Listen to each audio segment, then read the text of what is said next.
Nature Mantra BP sugar thyroid reversal nature మంత్రతో సాధ్యం. ఆ బాక్స్ లోపల పెట్టవా? అలాగే సార్. ఇక మీద మీ ఆర్డర్లు సగం వేయండి, సరిపోతుంది. అదేంటండి? మీ పచ్చళ్ళు అమ్ముడుపోక చాలా స్టాక్ అలాగే ఉండిపోయింది. ఇప్పుడు అందరూ రుచి పచ్చళ్ళు, రుచి మసాలానే అడుగుతున్నారు.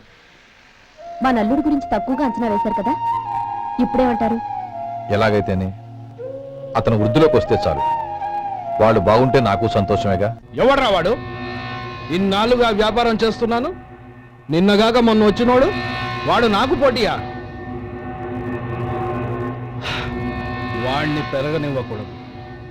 వాణ్ణి ఇక్కడికి రప్పించండి, నేను మాట్లాడతాను.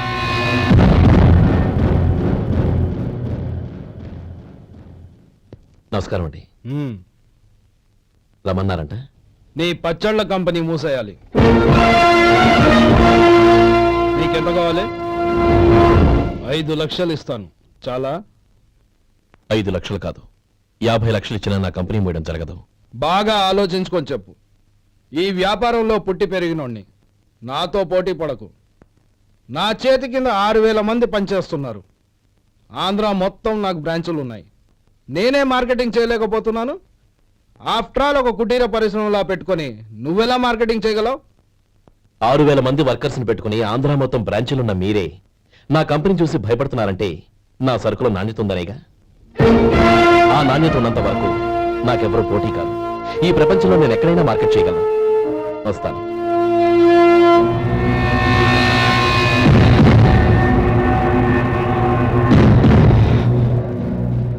ఇక్కడ ఏం లేదండి. ఇక్కడ ఏం లేదండి. ఇప్పుడు ఊపిరి పీల్చి బిగపట్టు. నెమ్మదిగా వద్దు. ఓకే, లే. ఇలా వచ్చి కూర్చో. ఏం లేదు, మామూలు కడుపు నొప్పే. ఈ టాబ్లెట్స్ 3 రోజులు వాడు. ఎలా వాడాలో ఇందులో రాశాను.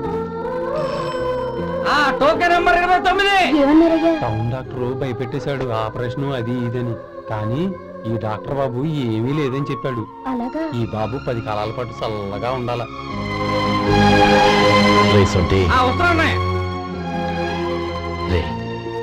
భగవంతుడి దయ వల్ల తమ్ముడు హస్తవాసి మంచిదని అప్పుడే పేరొచ్చిందిరా. తమ్ముడిని దగ్గరుండి జాగ్రత్తగా చూసుకో. పని హడావుల్లో పడి వేళకి భోంచేయడము. అబ్బే అదే లేదన్నయ్య. 1 గంట గల పేషెంట్ కట్టు, భోజనం పెట్టు. అది అలా జాగ్రత్తగా చూసుకో. నేను చూసుకుంటాను కదన్నయ్య, నువ్వు వెళ్ళు.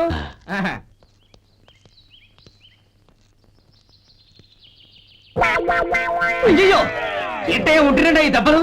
ఏదైనా యాక్సిడెంటా? అదేం కాదండి, మరి గోరు కొరికినందుకు ఎలక్ట్రిక్ స్తంభాన్ని కట్టేసి ఇలా రక్తం వచ్చేలా కొట్టారండి. ఊరు కొరికినందుకు ఎలక్ట్రిక్ స్తంభాన్ని కట్టేసి ఇంతలా కొడతారా? వాళ్ళతో మనుషులా, రాక్షసులా?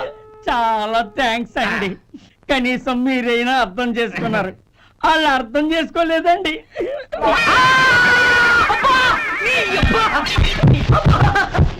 గోరు కొరకడం అంటే ఇదా? నిన్ను కొట్టడం కాదురా, నిలువురా నరికేయాలి. మన 2 ఊర్ల పొలిమేరలో ఉన్న ఈ మల్లికార్జున స్వామి వారి దేవాలయం జీర్ణదశలో ఉందన్న విషయం మీ అందరికీ తెలుసు.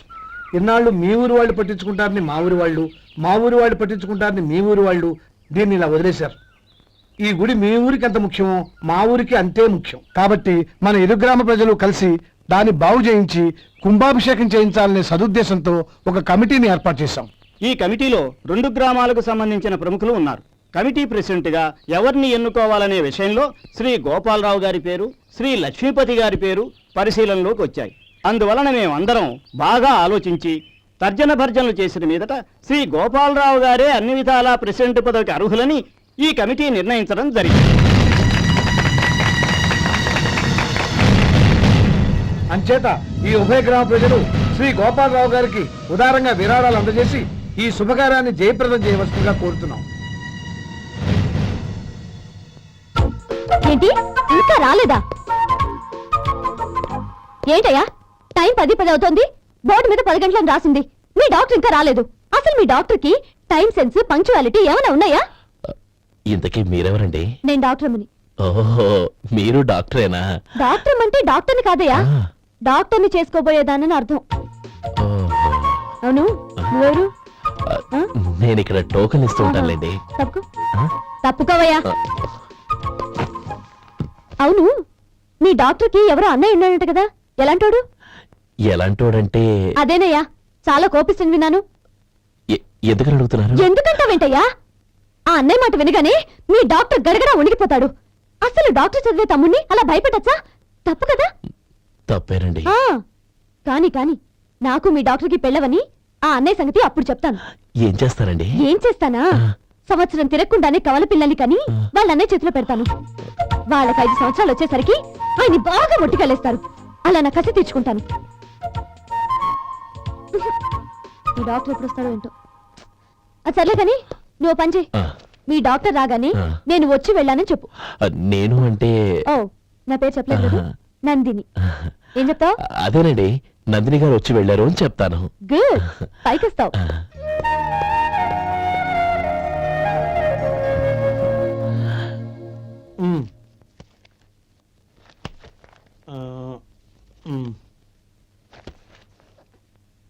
దీంతో మొత్తం 4,98,200 అయ్యాయి. పోతే నువ్వు ఇచ్చినంత ఇవ్వలేకపోయినా ఈ దైవకార్యానికి నా వంతు చంద 1800. దీంతో మొత్తం 5 లక్షలు పూర్తయ్యాయి. సరేరా, నేను ఈ డబ్బు తీసుకుని పట్నం వెళ్ళి బ్యాంక్ లో వేసొస్తాను. అలాగే, నేను నీతో వద్దాం అనుకున్నాను రా, అనుకోకుండా సాయంత్రం ఇన్స్పెక్షన్ వచ్చింది. పర్వాలేదులే, వెళ్ళొస్తాను.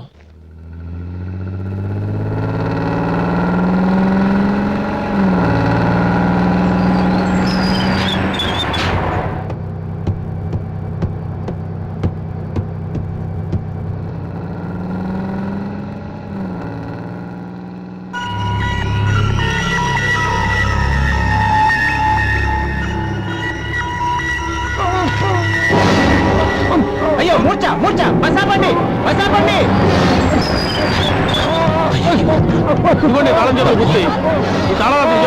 వీటి వల్ల ప్రయోజనం లేదు. నాలుగు ఖర్చుకోకుండా పళ్ళ మధ్య పెట్టడానికి గట్టిగా ఏదైనా ఉంటే ఇవ్వండి.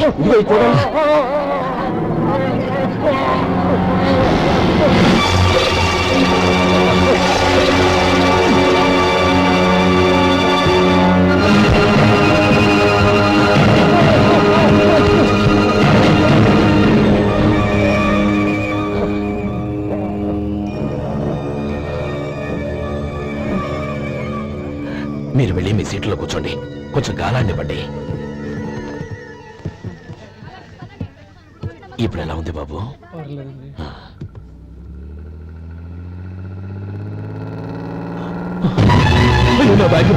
నా బ్యాగ్ ఎవరైనా చూసారా?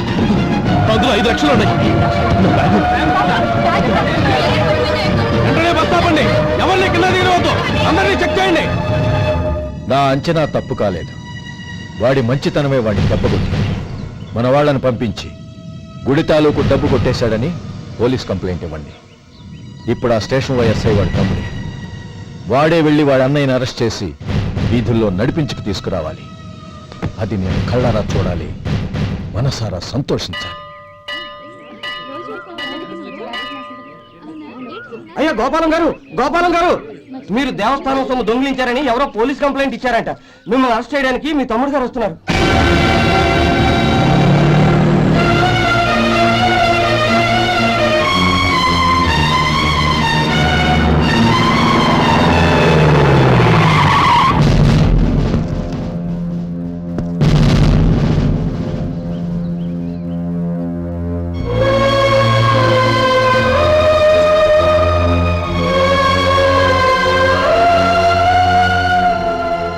చూడు గోపి, ఎప్పుడు నువ్వు ఉద్యోగంలో చేరావో అప్పుడే తన పరానే తేడా మర్చిపోవాలి. నేరం చేసిన వాడు నీ తమ్ముడైనా అన్నైనా సరే శిక్షించాల్సిన బాధ్యత నీది. అదే నువ్వు నీ ఉద్యోగానికి ఇచ్చే గౌరవం.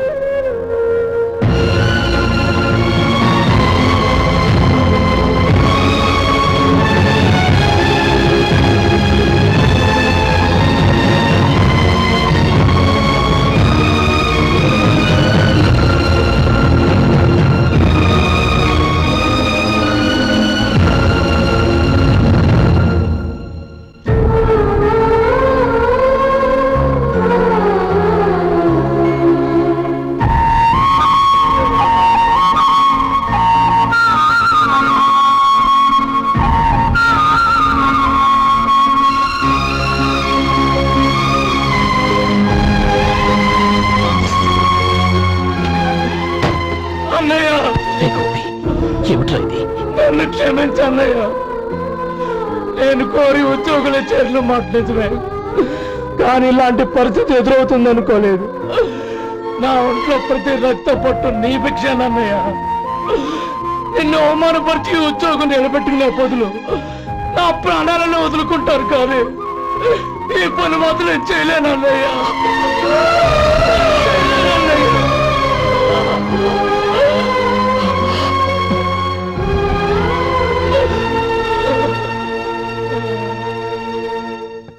ఏరా, ఇన్నేళ్లు కష్టపడి సంపాదించిన ఉద్యోగానికి రాజీనామా చేస్తావా?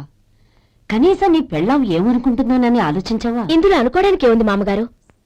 ఎండనక వాననక కష్టపడి ఓ తండ్రి కంటే ఎక్కువగా ఈయన్ని పెంచి పెద్ద చేశారు బావగారు. అలాంటి దేవుణ్ణి అరెస్ట్ చేసే ఆ ఉద్యోగం ఈయనకు అవసరం లేదు. బాగుంది. అన్నకు తగ్గ తమ్ముడు, తమ్ముడికి తగ్గ పెళ్ళాం. సరే, మీ ఇష్టం. నానమ్మ, అన్నయ్యడి. నమస్కారం అండి. ఓ నువ్వా? రా కూర్చో. పర్వాలేదండి. ఏంటి ఇలా వచ్చావు? ఆ రోజు నా కంపెనీని మూసేయమన్నారు. ఇప్పుడు నేను మూసేయడానికి సిద్ధంగా ఉన్నాను. దానికి ప్రతిఫలంగా నాకు 5 లక్షలు కావాలి. అలాగే, నీకు కావలసిన 5 లక్షలు నేను ఇస్తాను. చాలా థ్యాంక్స్ అండి. కానీ మీరు మీ కంపెనీని మూసేయక్కర్లేదు. సార్, అవును మిస్టర్ మధు, మీ అన్నగారికి జరిగిన అన్యాయం గురించి తెలుసుకున్నాను. మీ కుటుంబం గురించి కూడా విన్నాను. సహజంగా అందరూ ఐకమత్యానికి ఉదాహరణ రామలక్ష్మణులు అంటారు.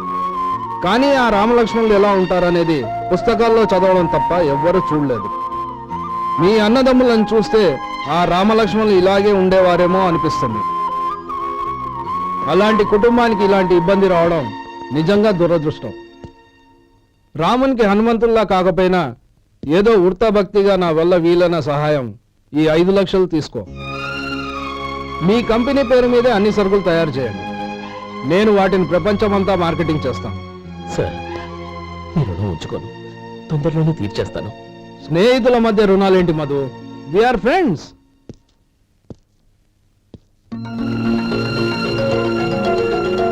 ఏంటో అక్కడ ఆగిపోయావు? రా. నువ్వు మీ అన్నయ్యని అరెస్ట్ చేయడానికి అట్టెళ్ళావు, ఆయన లొంగిపోవడానికి ఇటు వచ్చారు. అవును, యూనిఫామ్ చేత్తో పట్టుకొచ్చావేంటి? సార్, నేను రే, ఈ మాత్రం దానికే బెదిరిపోయి ఉద్యోగం వదులుకుంటావా? నువ్వు ఇలాంటివి ఎన్నో సమర్థవంతంగా ఎదుర్కోవాలి. నిన్ను నేను ఎస్పీగా చూడాలి. అది కాదన్నయ్య. ఇంకేం మాట్లాడకు. ఇన్స్పెక్టర్ గారు, నన్ను లాకప్లో పెట్టండి. ఆగండి సార్, ఆ డబ్బు ఎక్కడికి పోలేదు. నేనే తీసి జాగ్రత్త చేశాను. ఈ విషయం అన్నయ్యకి తెలియక బ్యాగులో డబ్బు కనబడకపోవడంతో అది పోయిందనుకున్నాడు. నేను పట్నం నుంచి వచ్చేసరికి జరిగిన గొడవంతా తెలిసింది. రే మధు, జరిగిన దానికి నన్ను క్షమించనయ్యా. ఇంటికి వెళ్ళాక అన్ని వివరంగా చెప్తాను. సార్, ఇదిగోండి 5 లక్షలు. ఇది కమిటీ వాళ్ళకి అప్పగించి ఈ కేసు కొట్టేయండి సార్. భలే వాడివయ్యా, తీసినప్పుడు ఒక మాట ఆయనతో చెప్పుండొచ్చుగా. అనవసరంగా పెద్ద స్టేషన్ వరకు రప్పించావు. Sorry sir. అన్నయ్య, మీరు ఇంటికి వెళ్ళండి, నేను లెక్క అప్ప చెప్పేసి వస్తాను. వస్తానండి. అలాగే. ఎలా దెబ్బ కొట్టాలన్నా కుదరటం లేదు. అయినా వీళ్ళకు ఉన్న పళ్ళంగా 5 లక్షలు ఎలా వచ్చాయి? అదే బావా, నాకు అర్థం కావటం లేదు. నీకు అర్థమైతే ఆశ్చర్యపడాలి కానీ అర్థం కాకపోతే ఆశ్చర్యమేముంది? Useless fellow.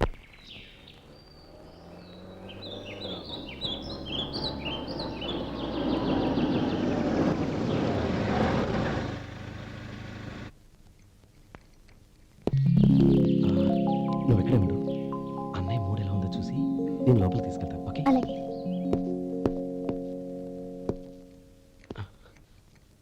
అన్నయ్య, ఏంట్రా? నేను చాలా రోజుల నుంచి నీకు విషయం చెప్తున్నాను, గుర్తుందా? ఏ విషయం? అదే అన్నయ్య, నేను ఓ అమ్మాయిని లవ్. ఓహో, లవ్ చేస్తున్నావా? ఆ విషయం నువ్వు నాకెప్పుడు చెప్పావురా? ఊళ్ళో అందరూ అనుకుంటుంటే నేను విన్నాను. సారీ అన్నయ్య, నీకు చాన్నాళ్ళుగా చెప్పాలనుకుంటున్నాను కదా, అందువల్ల చెప్పేశానేమో అనుకున్నాను. ఓహో, ఆ అమ్మాయి వచ్చిందన్నయ్య, బయట నిలబడి ఉంది. బయట నిలబెట్టడం ఏమిట్రా? లోపలికి తీసుకురా. అలాగే అన్నయ్య. ఏయ్, అన్నయ్య మంచి మూడ్లో ఉన్నాడు, రా. కమ్.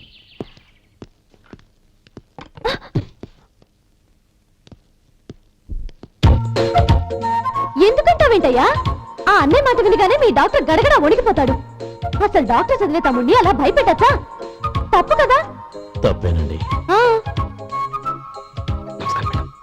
నమస్కారం. అదేంట్రా మనిషో పక్కనుంటే నమస్కారం ఇంకో పక్కన ఉంది? అది మర్యాదనయ్యా, మర్యాద. ఆహా. అవును, నీ పేరేంటమ్మా? నందిని. ఆ? నందిని. నందిని అన్నయ్య. ఏ ఆ ముక్క తను చెప్పలేదా? పెద్దలంటే మహాగౌరవం అన్నయ్య. మేమిద్దరం ఇంత క్లోజ్ ఫ్రెండ్స్ కదా, ఆయన నాతో కూడా ఎక్కువ మాట్లాడదు ఓహో. కదా. నాకు మీ డాక్టర్కి పెళ్ళవని అప్పుడు అన్నయ్య సంగతి చెప్తాను. ఏం చేస్తానండి? ఏం చేస్తానా? సంవత్సరం తిరగకుండానే కవల పిల్లలు కని వాళ్ళ అన్నయ్య చేతిలో పెడతాను. వాళ్ళకి 5 సంవత్సరాలు వచ్చేసరికి ఆయన్ని బాగా ముట్టిగలేస్తారు. అవును, అమ్మాయి మొహం చూడకుండా నిర్ణయం తీసుకోనరా? తలెత్తు. ఏం చెప్తా? అదేనండి, నందిని గారు వచ్చి వెళ్ళారని చెప్తాను. గుడ్, పైకొస్తావు. ఏమి మీ అన్నయ్య? అవునే. నందిని, ఏమైంది? ఎందుకు ఏడుస్తున్నావ్? ఈయన మీ అన్నయ్యని తెలియక తెలియక హాస్పిటల్ దగ్గర మర్యాద లేకుండా దురుసుగా మాట్లాడాను. ఆయన ఈ పెళ్లి ఒప్పుకోరు. ఊరుకో. అలాంటి చిన్న చిన్న విషయాల్ని మా అన్నయ్య పట్టించుకోడు. అయినా నేను కన్విన్స్ చేస్తాను కదా. ఆయనకంత అవమానం జరిగాక ఎందుకు కన్విన్స్ అవుతారు? చూడు, నువ్వు వేరే పెళ్లి చేసుకొని నీకు పుట్టబోయే బిడ్డకు నా పేరు పెట్టుకో. నేనే నుయ్యగుయ్య చూసుకుంటాను. అదిగో ఆ చూపు చూడు, ఆ చూపు ఒకలా ఉంది. నా మాట విను ప్లీజ్. రేయ్ శేఖర్, ఆ అమ్మాయి చెప్పింది నిజమే. తనని ఎప్పుడైతే హాస్పిటల్ దగ్గర చూశానో అప్పుడే నేను నిర్ణయానికి వచ్చేసాను. విన్నావా? నేను చెప్పానుగా, ఆయన ఆల్రెడీ ఓ నిర్ణయానికి వచ్చేసారంట. ఇక నేను వెళ్తాను. అలాగే వెళ్ళి ఈసారి వచ్చేటప్పుడు మీ అమ్మా నాన్నల్ని తీసుకురా. ముహూర్తాలు ఎప్పుడు పెట్టుకోవాలో నిర్ణయించుకుంటాం. అర్థం కాలేదా? నువ్వే మా వాడికి సరైన చోటి. అదే నేను తీసుకున్న నిర్ణయం. థ్యాంక్ యూ బాబు గారు, నన్ను ఆశీర్వదించండి. లేమ్మా, శీఘ్రమేవ కళ్యాణ ప్రాప్తి రస్తు.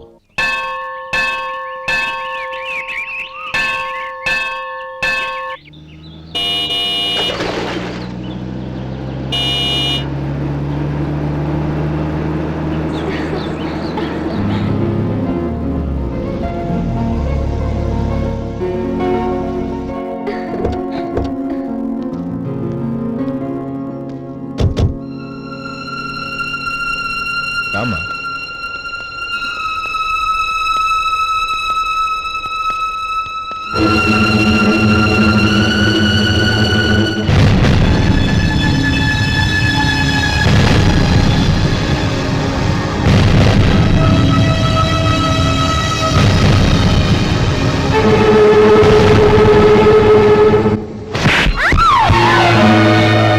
నా పరువు తీసావు కదే. ఒక బిచ్చగాడిని నువ్వు కోరుకున్న వాడికి ఇచ్చి చేసేవాడిని. కానీ నువ్వు ఎవరిని ప్రేమించావో తెలుసా? ఎవడి నీడ సోకితే పంచమహాపాతకాలు అంటుకుంటాయనుకుంటున్నానో వాడి తమ్ముణ్ణి. ఆ రోజు ఆ గోపాలం గాడు నిశ్చితార్థం వరకు వచ్చి నా చెల్లెల్ని చేసుకొని వెళ్ళిపోయాడు. ఆ ఆవేశంలో తొందరపడి ఓ పొరుగురు వాడికి నా చెల్లెల్ని ఇచ్చి పెళ్లి చేశాను. ఆ తర్వాత తెలిసింది వాడికి అంతకు ముందే పెళ్లి అయిపోయిందని. వాడు పెళ్ళైన వాడైనా పర్వాలేదు, పరమ దుర్మార్గుడు. ఇంకొకరిని ప్రేమించిన దానివేగా అని దెప్పి పొడుస్తూ నా చెల్లెలికి మాటలతోనే నరకం చూపించాడు. అటు ప్రేమించిన వాడు దగా చేశాడు, ఇటు చేసుకున్నవాడు కిరాతకుడు. ఇలా చిత్రవద అనుభవించి నా చెల్లెలు ఒకరోజు స్టవ్ పేలిపోయి చనిపోయింది. దీనికంతటికీ కారణం ఎవరు? వాడు అన్న. అటువంటి వాడింటికి కోడలుగా వెళ్తావా? ఒక్క మాట చెప్తున్నాను విను. నువ్వు జీవితాంతం పెళ్లి చేసుకోకుండా ఇంట్లో పడినా పర్వాలేదు, కానీ వాడి తమ్ముడితో మాత్రం నీ పెళ్లి జరగదు. రేయ్, పురోహితుని రమ్మని చెప్పు. వచ్చే ముహూర్తంలోనే నీకు నందినికి పెళ్లి.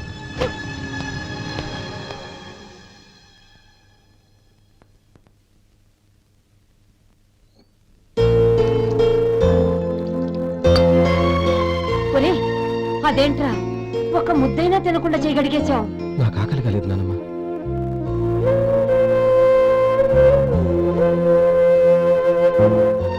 ఆ అమ్మాయి చాలా మంచిది, చదువుకున్న పిల్ల, మనందరికీ బాగా నచ్చింది. కానీ ఆ లక్ష్మీపతి గారి గురించి ఆలోచిస్తేనే నాకు భయం వేస్తోంది. వాడు మన కుటుంబం ఎప్పుడెప్పుడు విడిపోతుందా అని ఎదురు చూస్తున్నాడు. అన్నయ్య, ఆ అమ్మాయే కాదు, ఈ ప్రపంచంలో మన కుటుంబం కంటే నాకేది ఎక్కువ కాదు. ఆ పెళ్లి గురించి నేను మర్చిపోయాను, మీరు మర్చిపోండి.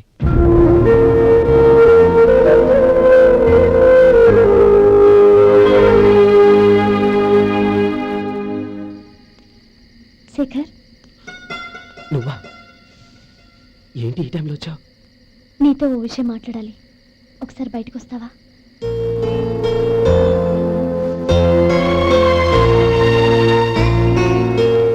ఏంటి సూట్ కేసుతో వచ్చావు? శేఖర్, మా నాన్న నాకు వేరే పెళ్లి చేయాలని చూస్తున్నాడు. అందుకే నేను నిర్ణయానికి వచ్చాను. మన ఇద్దరం ఎక్కడికైనా పారిపోదాం. చూడు నందిని, ఈ టైంలో నిన్ను నన్ను మా అన్నయ్య చూశాడంటే బాగోదు. నువ్వు వెళ్ళిపో. అన్నయ్య అన్నయ్య అన్నయ్య, ఎప్పుడు మీ అన్నయ్య మాటేనా? నీకు నేను ముఖ్యమా, మీ అన్నయ్య ముఖ్యమా? నాకు మా అన్నయ్య ముఖ్యం. శేఖర్, నీ గుండెల మీద చేయి వేసుకొని చెప్పు, నన్ను మర్చిపోయిన సుఖంగా ఉండగలవా? అది నాకు తెలియదు, కానీ మా అన్నయ్యకు తలవంపులు తెచ్చి ఖచ్చితంగా నేను మనశ్శాంతితో ఉండలేను. నా పరిస్థితి అర్థం చేసుకో. దయచేసి మీ నాన్న చూసిన సంబంధం చేసుకుని సుఖంగా ఉంటుంది. చాలా టైం అయింది, ఇంకా బయలుదేరు. క్షమించు.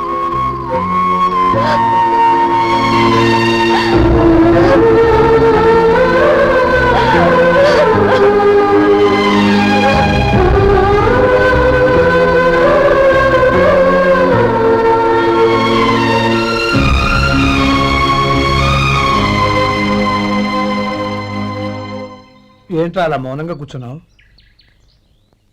ఏం లేదురా, కోరుకున్న అమ్మాయి రా పారిపోదామని వస్తే మా అన్నయ్య బాధపడే పనేది నేను చెయ్యలేను.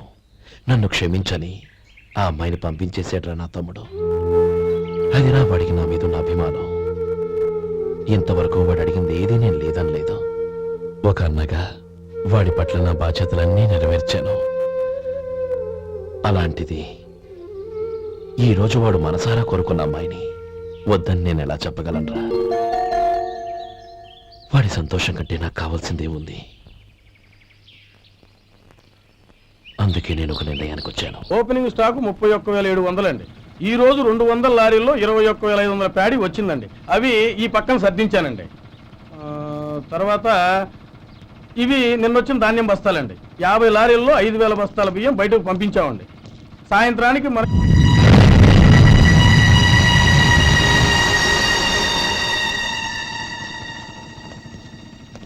వీడెందుకు వచ్చాడు ఇక్కడికి? నమస్కారం. ఎందుకు వచ్చాడో అడుగు. నీ సహాయం అర్థించొచ్చాను.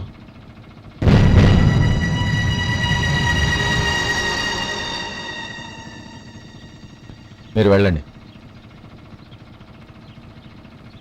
ఆ రోజు నీ చెల్లెల్ని నేను చేసుకోనన్నాను. ఏ పరిస్థితిలో అలా అన్నానో నీకు తెలుసు. నేను చేసింది తప్పని నీకు అనిపిస్తే ఆ తప్పుకి నా తమ్ముడిని శిక్షించద్దు. మన మధ్య ఉన్న విరోధం తెలియక వాళ్ళు ప్రేమించుకున్నారు. నేను నా తమ్ముడికి నీ కూతుర్ని మని అడగడానికి వచ్చాను. దయచేసి వాళ్ళ పెళ్లికి అంగీకరించు. నీ మొహం చూస్తేనే పాపమని సొంత ఊరినే వదిలేసి వచ్చిన వాణ్ణి. అలాంటి నేను నీ ఇంటికి నా బిడ్డనివ్వాలా? ఇన్నేళ్లుగా నీ నీడ కూడా నా మీద పడకూడదని పట్టుదలగా ఉన్న నేను దాన్ని వదులుకొని నీతో సంబంధం కలుపుకోవాలా? సరే, నేను నా పట్టుదలని ఆత్మాభిమానాన్ని అన్నిటినీ వదులుకొని నా కూతురిని తమ్ముడికిచ్చి చేశానే అనుకో. దానికి బదులుగా నువ్వేం వదులుకుంటావు? ఏం వదులుకుంటావో చెప్పు.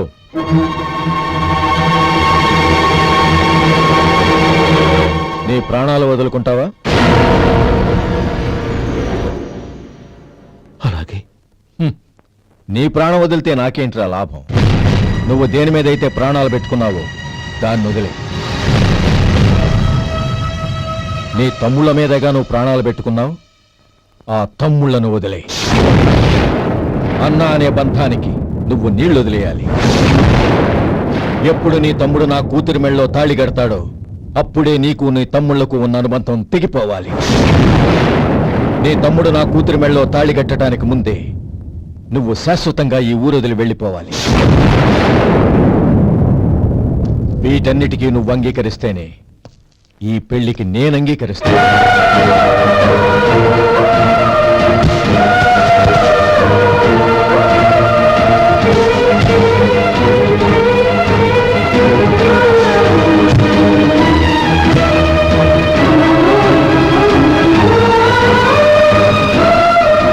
ఏమంటావు?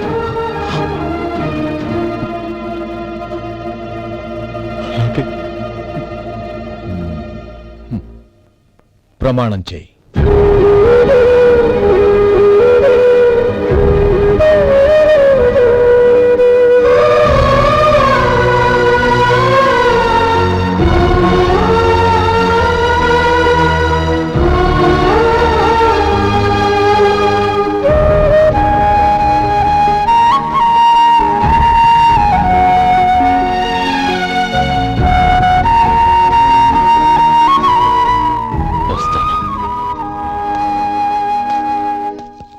అంకుల్, నందిని నాకిచ్చి పెళ్లి చేస్తానని చెప్పి ఇప్పుడు వాడి తమ్ముడికిచ్చి చేస్తానని మాటిచ్చారేంటి?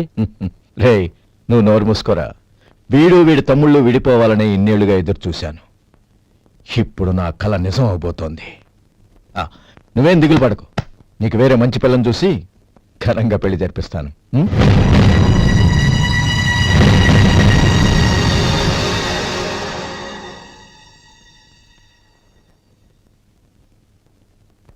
శేఖర్, మధు, నానమ్మా, రే, నువ్వు చాలా అదృష్టవంతుడివిరా. లక్ష్మీపతిని కలిశాను. పాప అనవసరంగా వాడిని అపార్థం చేసుకున్నావురా.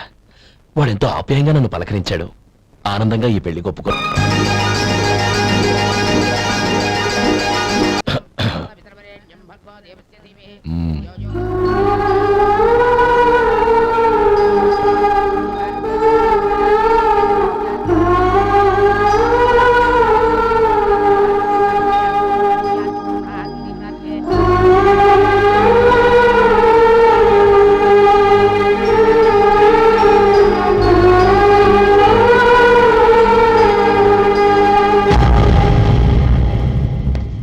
రే గోపాలం, రే రే, మమ్మల్ని అందరినీ వదిలేసి వెళ్ళిపోతున్నావురా? చంద్రం, నా తమ్ముళ్ళని ఎలా పెంచాలనుకున్నానో అలాగే పెంచాను, పెద్ద చేశాను. వాళ్ళందరూ సుఖంగా ఉన్నారు. అంతకంటే నాకు కావాల్సిందే ఉందిరా. అయినా నేనెక్కడికి వెళ్తాను రా? వాళ్ళ ఆనందంలో ఐకమత్యంలో నేను ఎప్పుడు ఉంటాను. ఏడవకు. ఎవరైనా చూస్తే బాగోదు. కళ్ళు తుడుచుకో. లోపలికి వెళ్ళు.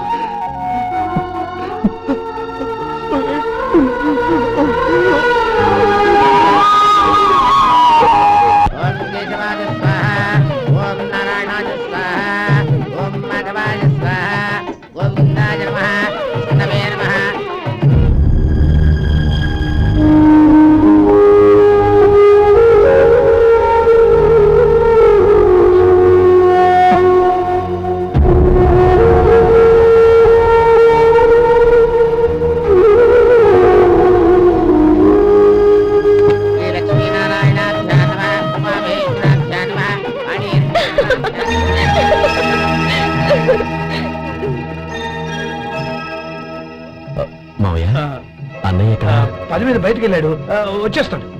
అలాగా. నమస్కారం. రండి రండి.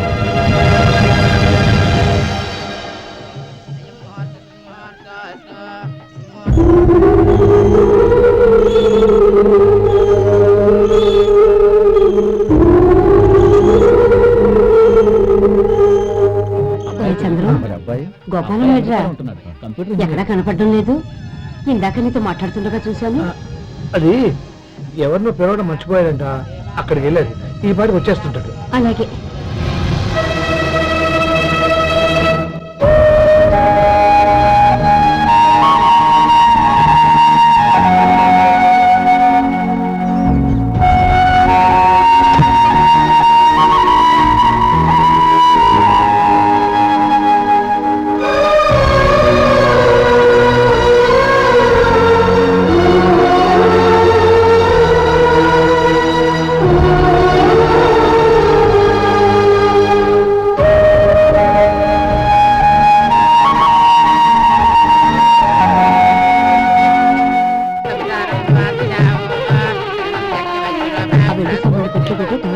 అలాగే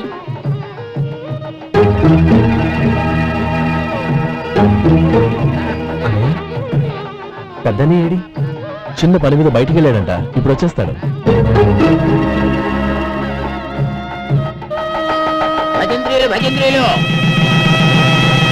బాబు తాడిబుట్టు అందుకోండి. ఆపండి.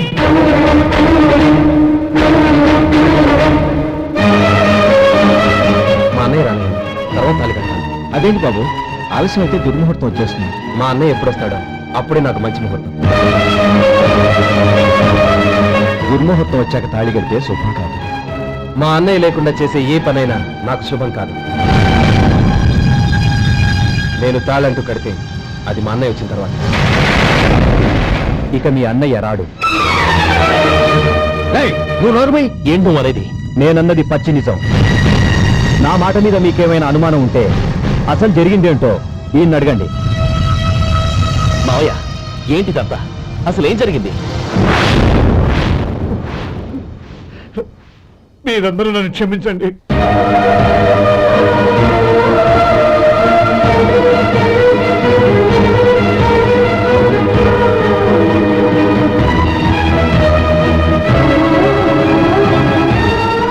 ఇది బాబు జరిగింది.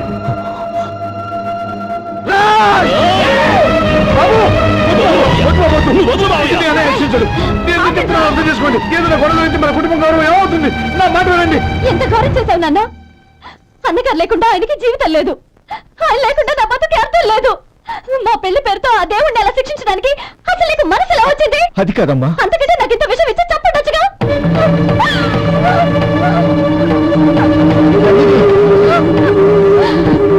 నందిని, నందిని, నందిని, అమ్మా నందిని, నా మాట వినమ్మా. నందిని, ఎందుకే బాధపడతావు? వాడు కట్టుకోకపోతేనే నిన్ను చేసుకోవడానికి నేనున్నానుగా.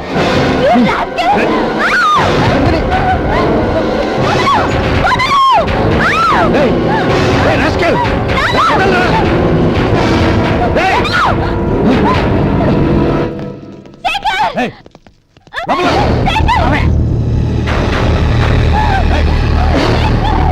బాబు, బాబు, నా మేనల్ని నా బిడ్డని ఎత్తుకుపోతున్నాడు. నా జీవితం నాశనం అయిపోతుంది. మీకు దండం పెడతాను, దాన్ని కాపాడండి. చిచ్చి, నీలాంటి వాడికి పుట్టిన దాంతో మాకేమిటి సంబంధం? ఎవరిని కాపాడాల్సిన అవసరం మాకు లేదు. ఒరేయ్ శేఖర్, తప్పురా. ఎప్పుడైతే అమ్మాయి నీతో పెళ్లి పీటల మీద కూర్చుందో అప్పుడే మన ఇంటి గొడవలేనట్టు లెక్క. అవునండి, ఒక ఆడపిల్లని కాపాడలేకపోయామని బావగారికి తెలిస్తే మనల్ని క్షమించరు. నానమ్మ, వీళ్ళని తీసుకుని ఇంటికి వెళ్ళు. శేఖర్, గోపి, మీరెళ్ళి అనయం వెతకండి.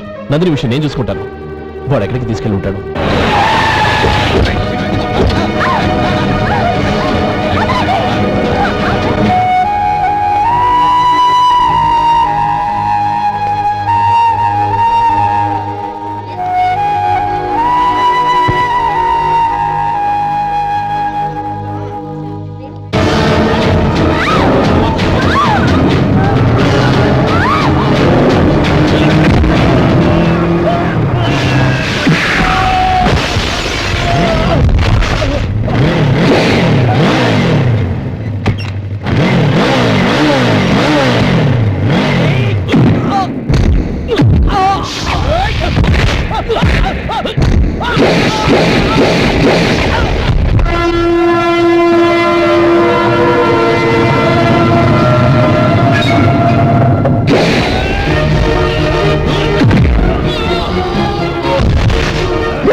నీకు దండం పెడతాను, చంపదు.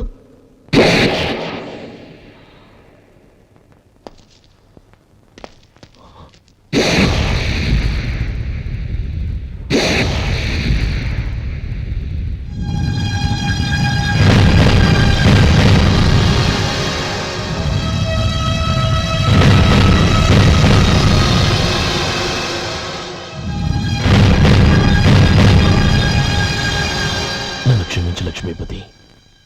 ఏ పెళ్లి జరగాలని నేను ఊరు వదిలి వెళ్ళిపోదాం అనుకున్నాను. ఆ పెళ్లి ఆగిపోతుందని తెలిసి ఆగలేక వచ్చాను. నేను వెళ్ళిపోతాను. అయ్యా, ఏమిటిది? లే.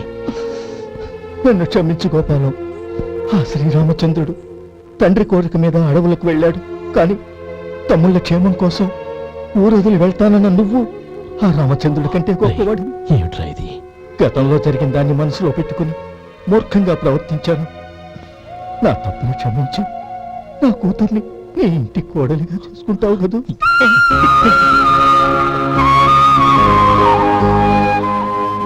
బావా, నా మనసులో ఉన్న కోరిక చెప్పనా? చెప్పు బాబా. నాకు ఇంకో జన్మంటూ ఉంటే నీ తమ్ముడిగా పుట్టాలనుందిరా. పండేదంతా పుణ్యమే, మా జాబిలికి ఏడాదంతా